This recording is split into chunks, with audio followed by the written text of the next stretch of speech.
All right. Thank you, everyone, for joining us for episode 102 of SEO Fight Club. And today's episode is going to be another question and answer session. But before that, we'll get through a little boilerplate. Right. Thank you, everyone, for joining us. And I'm a pro, of course. So now that I've got myself muted, better say hello in chat. All right.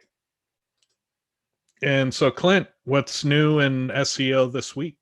Hey, how you doing? Well, this week it talked a little bit about link building strategies, and there was a survey done by SEOs, and predominantly it was agency level, in-house types, and you could tell just by the answers. So I went through that, kind of talked about my opinions on such and some link building strategies for 2021 that everyone should be going into. Very cool. So if you haven't heard about his show, You're Living Under a Rock, it's really amazing. I highly recommend you watch his show every week. He goes over news, he gives tutorials on how to do things. He's very tactical. If you want to find his show, just go to YouTube and search for SEO This Week. It'll be the first result. Same thing for the SEO video show. It's an interview show where prominent SEOs get interviewed as to how they work their magic.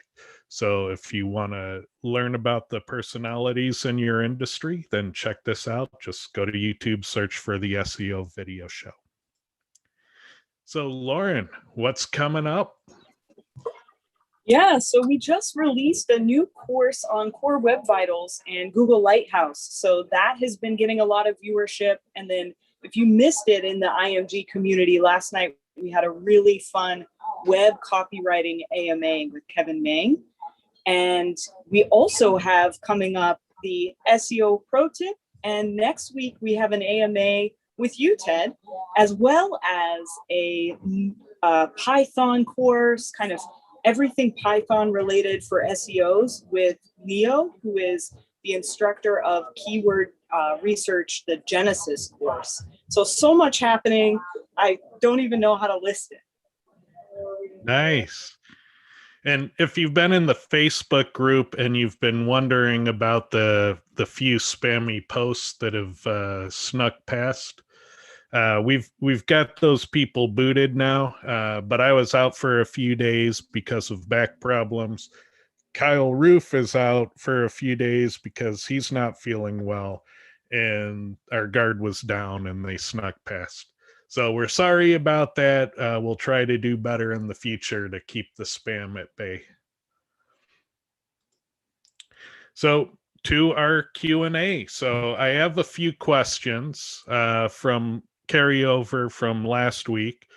And then if anybody here or on YouTube has a question, just let us know. Type it into chat. We're watching. Otherwise, we'll just talk about various SEO topics. And if you don't have a specific question, but have a topic you'd like us to discuss, feel free to suggest that as well. But with that, I'll give you some time to think about if you have any questions, and we'll go over the ones we have from last week.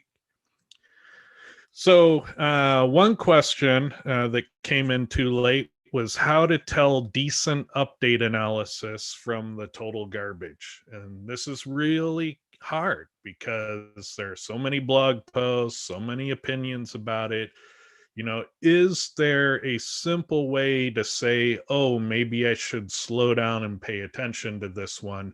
They have the special signal that means I should pay closer attention. And one of the things I found when I started doing SEO testing is we found like these fundamental things about SEO. And whenever I find a blog post that just violates those fundamental discoveries that we've measured and repeated the experiments many, many times, the evidence level, the standard of proof needs to be quite high on those claims. And so when people make the claims and have no proof, I throw it away. I just walk away because I assume if they're not showing data, they have no data to show. And so that's the general philosophy.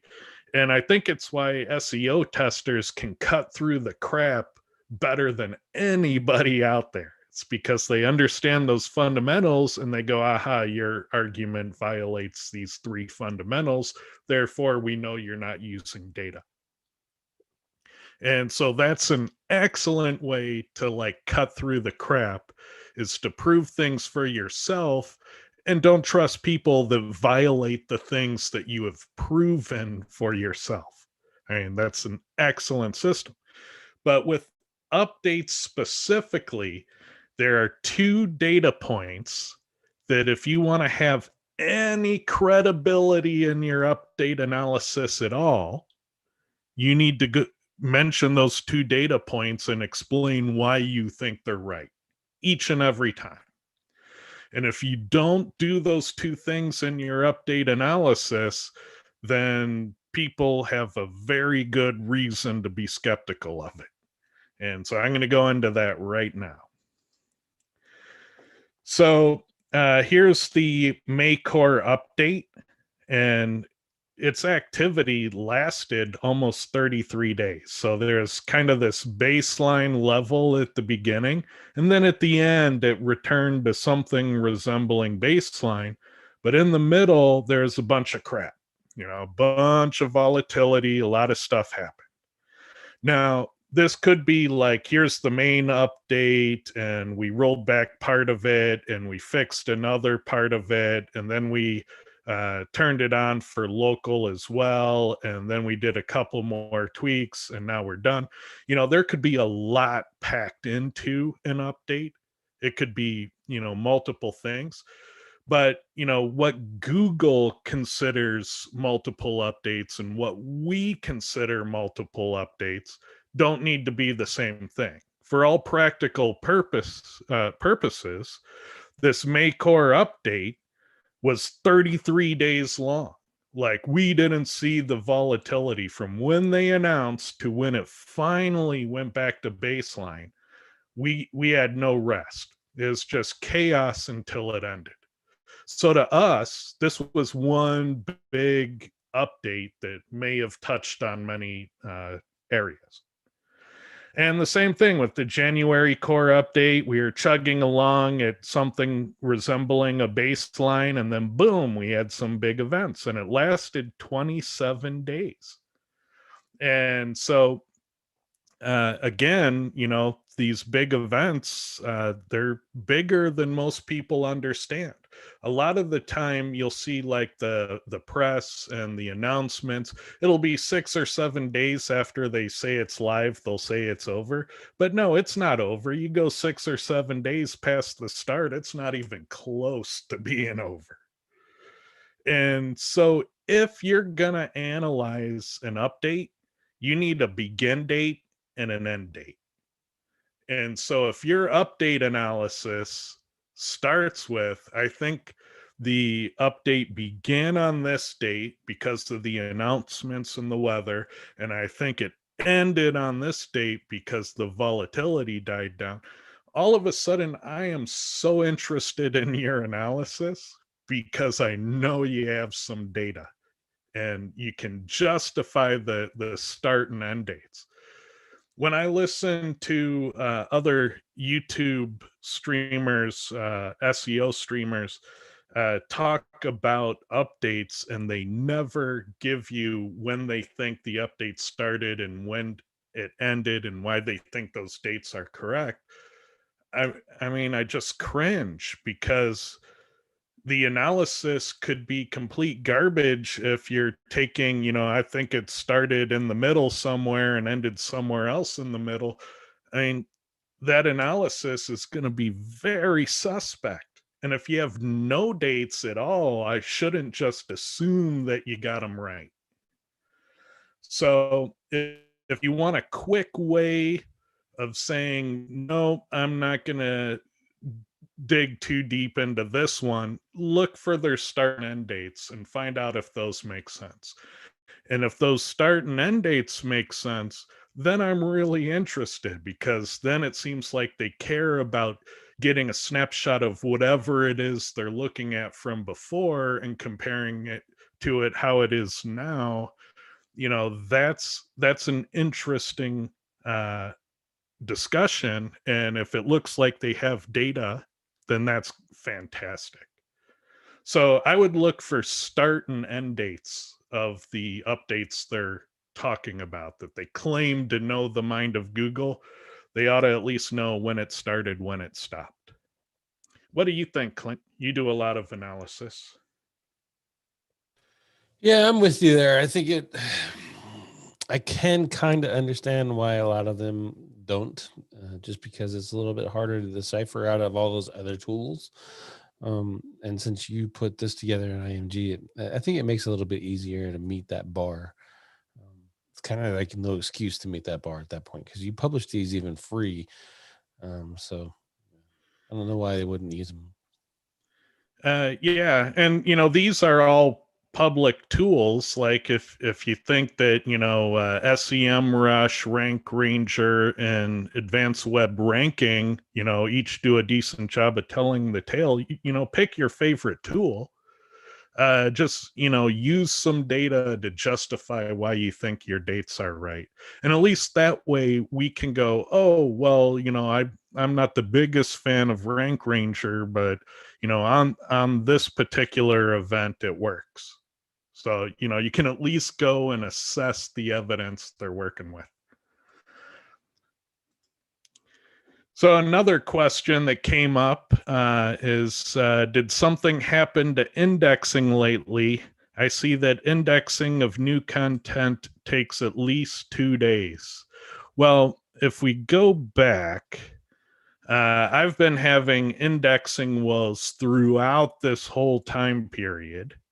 And Lee Witcher helped me get past it. I was just blown away by how simple the solution was in my case.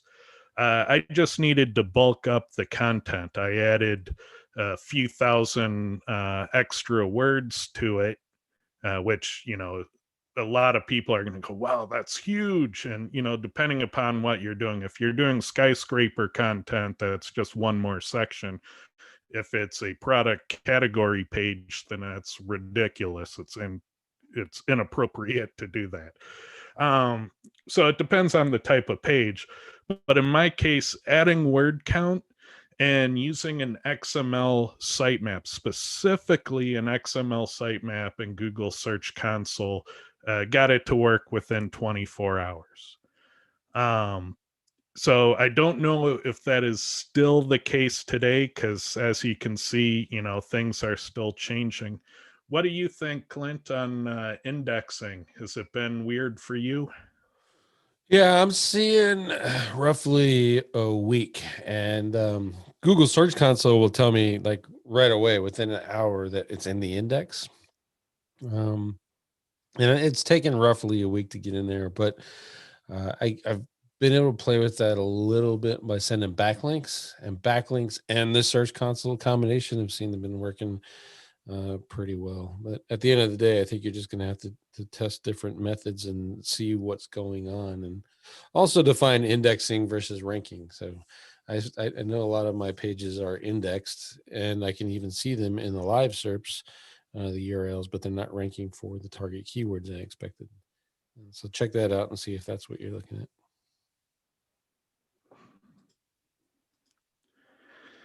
So another one is, what's the verdict for the read more tab and putting most of the page's content behind it? Will it perform like a complete scene content would perform in regards to SEO and ranking?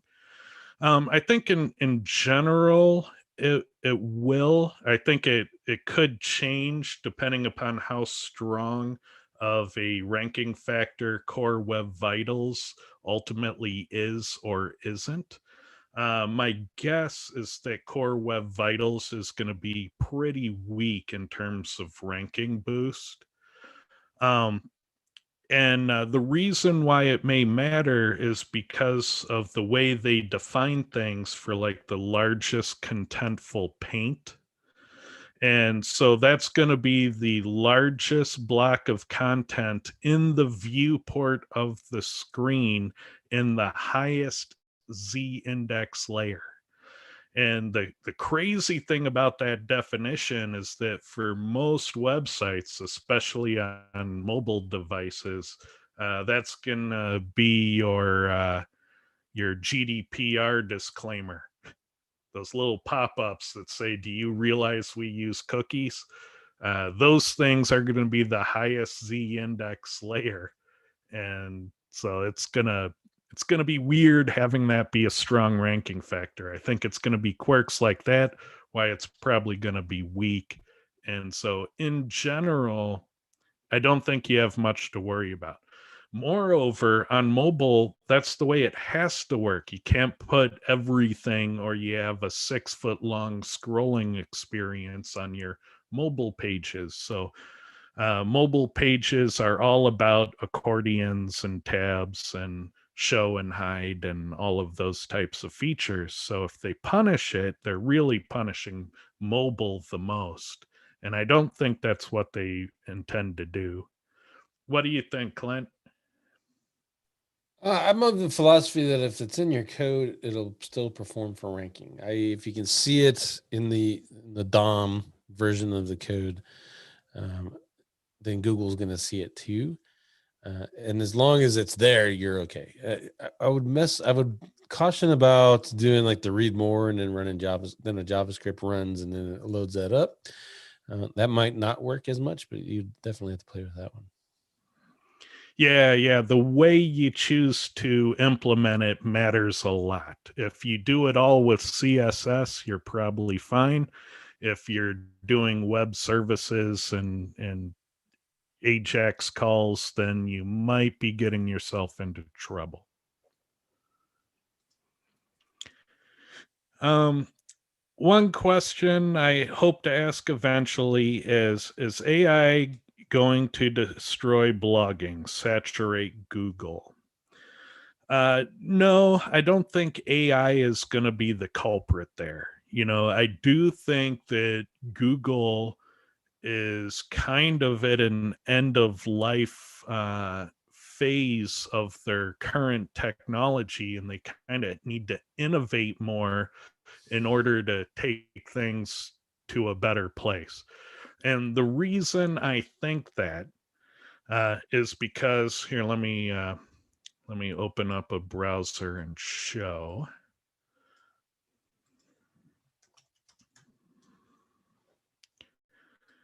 And okay.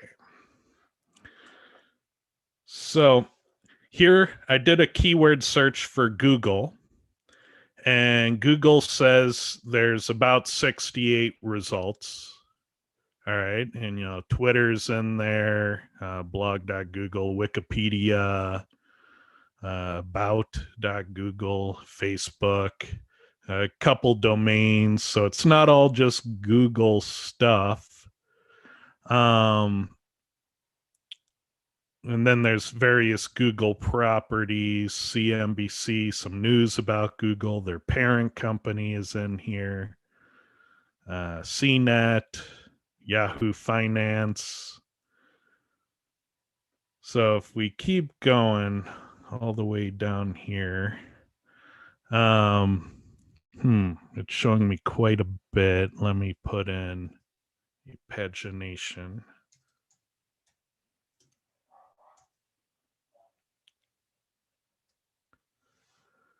Okay, so when I put in num equals 10 because I had my cookies set to show 100 and I got no pagination, now I get about how many results were there. So you saw in the primary index that 68 URLs were showing up of an estimated about 10 billion pages. So in general, if Google's only going to show 68 pages of the 10 billion possible documents that mention Google, I mean, for all practical purposes, every document that mentions Google is not findable in Google. And nearly all 10 billion of them, less the 68, are unfindable for this keyword. You'd have to add words or do special operators, and then maybe you can find a few more. But for this keyword alone, nearly all 10 billion are unfindable in Google. And this problem isn't getting better, it's getting worse. I've been tracking it. Google's giving us less and less in their primary index, and we know that the web is getting bigger and bigger.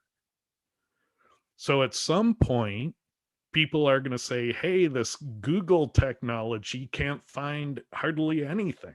I mean, we're kind of already there in this example.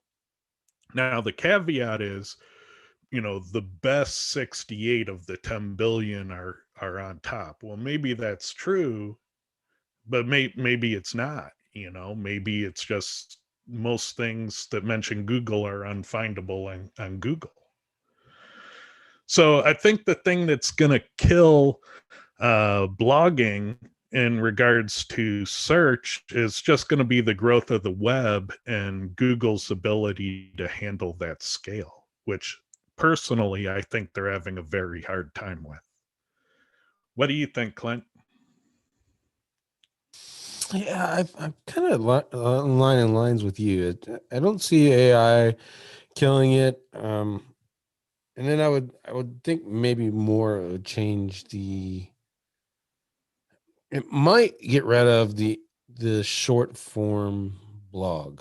You know what I'm talking about, like the 350 word blah blah blah kind of stuff, because Google eventually there's more and more content. There's more and more things they have to go through. They're just going to start finding stuff that's not necessarily concise, but they're going to take passages out of long form content to answer questions and the short form answer stuff, and eliminate a lot of that short form content on sites, I think, from their index. That's the way I think it'll lead. Yeah, that could make sense. But Google clearly has to innovate some different way of doing things if we want to make all pages findable, because the system we have today doesn't do that. So I think what Google has innovated is amazing, but I think the world has outscaled the invention and they need to get creative again. So let me take that over here. All right. The page rank formula uses outgoing links as a negative or weakening factor. Are you seeing this in Quora, that the more outgoing links a page has, the worse it ranks? Well, this concept originated in a video that Matt Cutts did on the Google Webmaster Central YouTube channel maintains. And there he implied pretty strongly, he didn't exactly say, but he implied very strongly that the more outbound links a page has, the more you're spending the authority of that page, and it gets divided up and spent on the places you choose to link to. At the time he made that video, I was in online retail, and one of my stores was PageRank 8, so it was a huge powerhouse. And at that time, I knew that I could point a site-wide footer from that PageRank 8 website and instantly make a PageRank 5 website that would just outrank everything. So when you have those kinds of resources, you have a huge advantage because you can leverage it. And what I found when I had that website, I tried using exact match footer links all the time. I did that for like 17 years. And one of the things I did was I put 300 products I wanted to boost, and they all went up a little. And then I said, okay, let's get rid of that. Let's get rid of the 300 products. I'll just put one product. And it went up a lot. So it definitely seemed like fewer links concentrates the boost better. Now, this was a long time ago. I haven't tested this recently, but that's how it worked. In Quora specifically, we generally see data that the more outgoing links a page has, the better it tends to rank, usually because those outgoing links are keyword rich. So if they're adding entities to the page, if they're adding exact matches to the page, if they're doing those types of things, you're adding relevancy and keyword density to your page, which can help you boost. In general, the spending of authority by having outbound links, my feel of it from my past experience is that for most websites, it's a very weak factor. Now, for absolutely massive websites with high authority, according to Google, it's more likely to be important. So I think it's a factor that websites scale into, but most websites are too small for it to be a strong factor.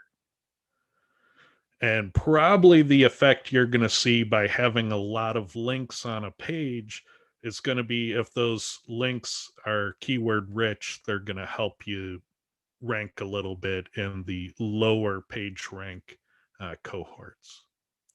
What do you think, Clint?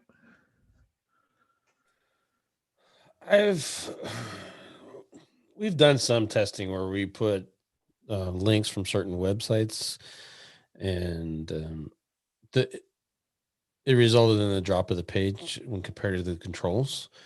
But those were only single variable tests, and they weren't done over a multiple set of sites. You know what I mean? So there wasn't like 10 tests running at the same time to see if that was consistent or not. But I've always been wary of having too many outgoing links, just one, because of that whole page rank formula, and then the idea you're passing on more juice, and then two, I think it's just a good indicator that you're probably not monitoring your website properly. And that's coming back from the old blog commenting for links days, where if you didn't take care, you'd end up having 1 to 500 comments on your site, linking out to God and everywhere, and then Google will just devalue your page completely because you weren't keeping it clean and keeping it monitored. So, and that's just like standard practice for me now, is I just pay really good attention to where I'm linking to. I stopped linking the sites like Wikipedia, etc., because everyone was saying you should link to Wikipedia. So I started finding new places to link to that, and I look specifically for like authority and research to pick those kind of sites now, right? So Google Scholar is a good place to search if you're looking for, if you have topics, especially if you're in your money, your life markets. You use Google Scholar and get those published and peer reviewed sites and link to those versus a Wikipedia. That's just kind of better. And then typically I just keep it short. I'll put as many links as I need to, but I don't go crazy in the effort of putting outbound links to other sites, if that makes sense. So like I'm making a piece of content now where I have citations. I've quoted some places and stuff, so those are in there. And then I have some resources, and those are all off site, but those are really good and they're right on target with the market, so they're in there. But I don't just have unnecessary links for the purposes of having outgoing links. If I don't have a citation, then I'm not going to link out. It's just the way it is. I really like that you saw that the SEO herd was all linking out to Wikipedia. So you decided, when they zig, you were going to zag and you went a different direction. Yeah. I think that's generally good advice. And the thing that you may want to, envision when you think about Google is that they probably somewhere have a training set of bad pages. what do bad pages generally look like? Can we score new pages we see as to how similar they appear when compared to the training set? And so if things like that, if something like that happens, then there should be little clues. And throughout the history of Google, I've seen little clues that kind of fit the bill. One little clue was back in my ecom days with that PageRank 8 website, when iPhones were brand new, I put in the Apple Touch icon syntax right away.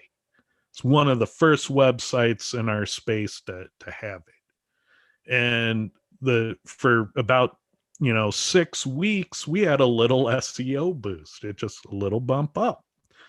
And I was like, wow, that's interesting. But then after about that 6 weeks, it went back down. And I started calling it stupid shit that works, because why on earth would that work? And it happened again. Then like HTML5 came out, and I was like, okay, we're going to be first in our space to switch over to HTML5. And for about 6 weeks, we got a little boost. And that was really cool. And then Google did the HTTPS thing, and they said it was going to be a factor too. And I said, you know what? I bet you it's only going to be a factor for a few weeks, and then it'll go away. And sure enough, we switched everything over to forced HTTPS. We got a little boost for about 2 weeks, and then it went away. And that happens, we think, because of Google's training set of web spam. Anything that makes you different than that training set has the effect of giving a little boost.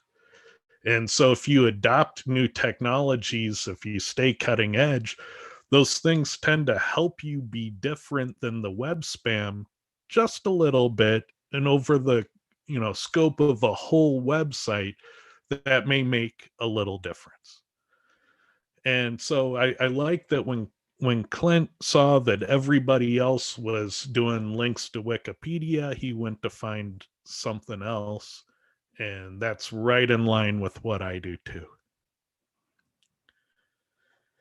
Let's see. We got a question here in YouTube. Have you seen any data supporting Google and other cloud drive stacks moving the needle? Well, when Google Stacks came out, I was very fortunate because the early pioneers in that were in a group that I respect, and they were testing it, and they were building out stacks like crazy, and they're like, we can rank stuff. And I got to play with them. And what I found is they generally work best for low competition to maybe at best mid competition keywords. Anything that's more serious than that, they just don't seem to have enough punch for me. So they work in some cases. Now, there's been a long history of Google, nerfing these tactics. So we used to see that the Amazon S3 would have some sort of domain authority boost, and that got killed. And then we saw permissions changing in these cloud structures that made it more difficult to do things. So that made it harder to do.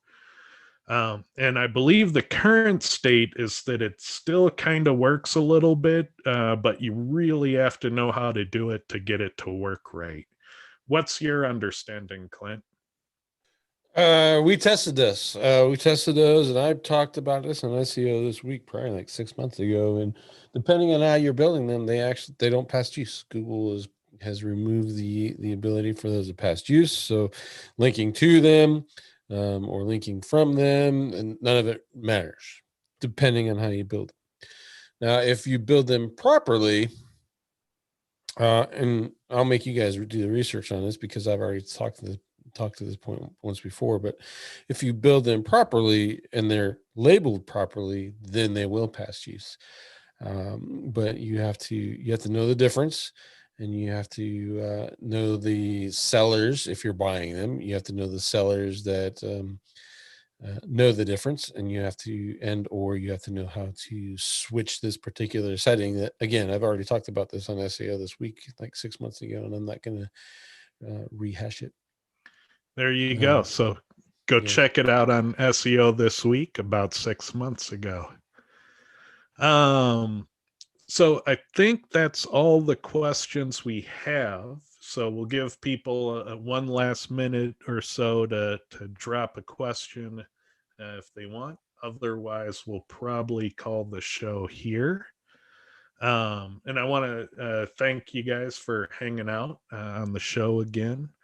And remember to subscribe. We live or die based on your subscription to our channel, because having an SEO channel on YouTube produces $0 in ad revenue, and it really pisses people off when we try to sell anything. So really, the only thing you can do to show support is subscribe. So I count on you to subscribe. What do you think, Clint? How do you monetize your channel other than occasionally selling something? That's it. So access to SIA and what ranks, and the occasional affiliate offer. I think I have ads turned on for some of them, but honestly, that's like not even enough for Starbucks, really. So Yeah. So we have over 4,000 subscribers, and running ads on the channel for a month gets us about $100, maybe 150 on a good month. So we just turned them off. It wasn't worth it to piss you guys off. So show your support and subscribe. Otherwise, I'll turn them back on. And with that, thanks everyone. We'll see you again next week.